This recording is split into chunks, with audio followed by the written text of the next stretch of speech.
શ્રી ગણેશાય નમઃ. સૌને મારા જય શ્રી કૃષ્ણ, જય અંબે. તો મિત્રો, પ્રભુ દર્શનમાં આપનું સ્વાગત છે. તો મિત્રો, આજના વિડીયોમાં આપણે પાપમોચીની એકાદશીની વ્રત કથા, પૂજા અને મહિમા સાંભળીશું. ફાગણ વદ એકાદશીને પાપમોચીની એકાદશી કહેવાય છે, જે ભગવાન વિષ્ણુને સમર્પિત છે. આ એકાદશી કરવાથી જીવનના તમામ પાપ નષ્ટ થઈ જાય છે અને પિશાચ યોનિમાંથી મુક્તિ મળે છે. અને સર્વ પાપ હરનારી આ એકાદશીનું વ્રત કરવાથી ભગવાન લક્ષ્મીનારાયણની કૃપા પ્રાપ્ત થાય છે. એકાદશીના દિવસે સવારે વહેલા ઉઠી સ્નાન આદિથી પરવારી સૂર્યદેવને જળ ચઢાવવું અને ત્યાર પછી વ્રતનો સંકલ્પ લેવો અને ભગવાન લક્ષ્મીનારાયણની પૂજા કરવી. પૂજામાં ધૂપ દીપ પ્રગટાવી કંકુ, ચોખા, ફળ, ફૂલ ભગવાનને અર્પણ કરવા. ત્યારબાદ નૈવેદ્ય ધરાવો અને અંતે આરતી કરવી અને ઓમ નમો ભગવતે વાસુદેવાય નમઃ મંત્રનો જાપ કરવો. એકાદશીના ઉપવાસમાં ફરાહાર કરવું અને બારસના દિવસે વ્રતના પારણા કરવા. આમ એકાદશીનું વ્રત કરવાથી ભગવાન વિષ્ણુની સાથે માતા લક્ષ્મીની પણ કૃપા પ્રાપ્ત થાય છે. હવે સાંભળીશું કથા. પાંડુપુત્ર યુધિષ્ઠર ભગવાન શ્રી કૃષ્ણ પાસેથી ફાગણ મહિનાના કૃષ્ણ પક્ષની એકાદશી વિશે જાણવાની ઈચ્છા વ્યક્ત કરે છે.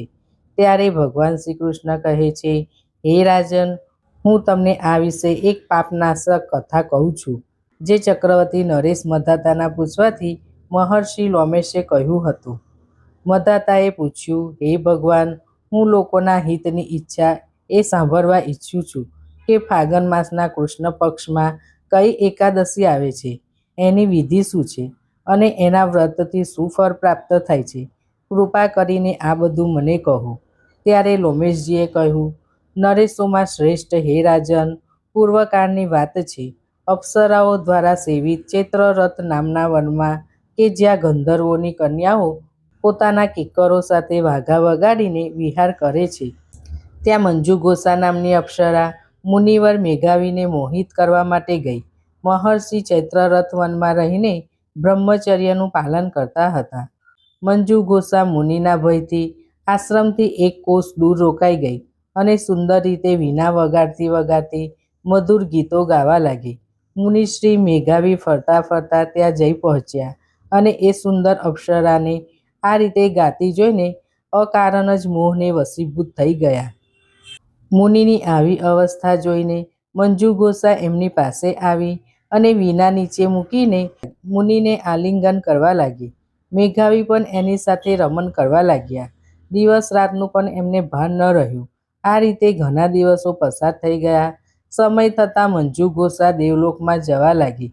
જતી વખતે એને મુનિશ્રીને કહ્યું, હે બ્રાહ્મણ, મને હવે મારા લોકમાં જવાની રજા આપો. મેઘાવી બોલ્યા, દેવી, જ્યાં સુધી સવારથી સંધ્યા ન થાય ત્યાં સુધી મારી પાસે જ રહો. અપ્સરાએ કહ્યું, હે બ્રાહ્મણ, અત્યાર સુધી કોણ જાણે કેટલીય સંધ્યાઓ જતી રહી. મારા પર કૃપા કરીને વીતેલા સમયનો વિચાર કરો.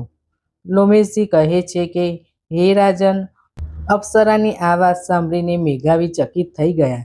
એ સમયે એમને વીતેલા સમયનો હિસાબ બતાવ્યો તો ખબર પડી કે મંજુ ઘોષા સાથે રહેતા એમને 57 વર્ષ થઈ ગયા. અપ્સરાને પોતાની તપસ્યાનો વિનાશ કરનારી જાણીને મુનિને એના પર ઘણો ક્રોધ આવ્યો.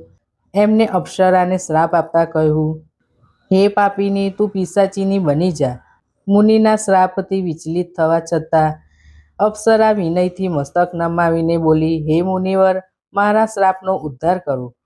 સત્ય પુરુષો સાથે 7 વાક્યો બોલવાથી અથવા 7 ડગલા ચાલવા માત્રથી જ એમની સાથે મિત્રતા થઈ જાય છે. હે બ્રાહ્મણ, હું અનેક વર્ષો સુધી આપની સાથે રહી છું. આથી સ્વામી, મારા પર કૃપા કરો.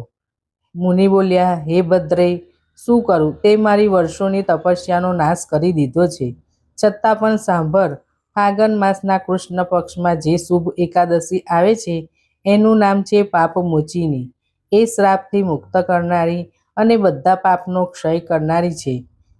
હે સુંદરી, એનું જ વ્રત કરવાથી તારું પિશાચપણું દૂર થશે. આમ કહીને મુનિશ્રી મેઘાવી પોતાના પિતા મુનિવર ચ્યવનના આશ્રમ પર ગયા. એમને આવેલા જોઈને મુનિવર ચ્યવનજીએ પૂછ્યું, હે પુત્ર, આ તે શું કર્યું? તે તો તારા પુણ્યનો નાશ કરી દીધો. મેઘાવી બોલ્યા, પિતાશ્રી, મેં અપ્સરા સાથે વિહાર કરવાનું મહાપાપ કર્યું છે. હવે આપ જ એનું પ્રાયશ્ચિત બતાવો કે જેથી મારા પાપનો નાશ થઈ જાય. ચ્યવનજી બોલ્યા, હે પુત્ર, ફાગણ માસના કૃષ્ણ પક્ષમાં જે પાપમોચીની એકાદશી આવે છે એનું વ્રત કરવાથી તારા પાપોનો વિનાશ થઈ જશે. પિતાનું આ કથન સાંભળીને મેઘાવીએ પાપમોચીની એકાદશીનું વ્રત કર્યું. આથી એમના પાપો નષ્ટ થઈ ગયા. આજે પ્રમાણે મંજુ ગોસાઈએ પણ વ્રતનું પાલન કર્યું. પાપમોચીની એકાદશીનું વ્રત કરવાથી એ પિશાચીઓનીમાંથી મુક્ત થઈ અને દિવ્ય રૂપ ધારીની શ્રેષ્ઠ અપ્સરા બનીને સ્વર્ગલોકમાં જતી રહી. ભગવાન શ્રી કૃષ્ણ કહે છે, હે રાજન, જે મનુષ્ય પાપમોચીની એકાદશીનું વ્રત કરે છે એમના બધા જ પાપો આપોઆપ નષ્ટ થઈ જાય છે. અને આ મહાત્મ્યનું પઠનથી અને સાંભળવાથી પણ બહુ મોટું ફળ મળે છે. માટે હે રાજન, પાપમોચીની એકાદશી કરવી એ ખૂબ જ અગત્યની છે અને લાભદાયી નીવડે છે. બોલો શ્રી લક્ષ્મીનારાયણ દેવની જય. ઓમ નમો ભગવતે વાસુદેવાય નમઃ. પુણ્યકારી એકાદશી માતાની જય. તો મિત્રો, તમને આ મારો વિડીયો પસંદ આવ્યો હોય તો લાઈક શેર જરૂર કરજો. સૌને મારા જય શ્રી કૃષ્ણ.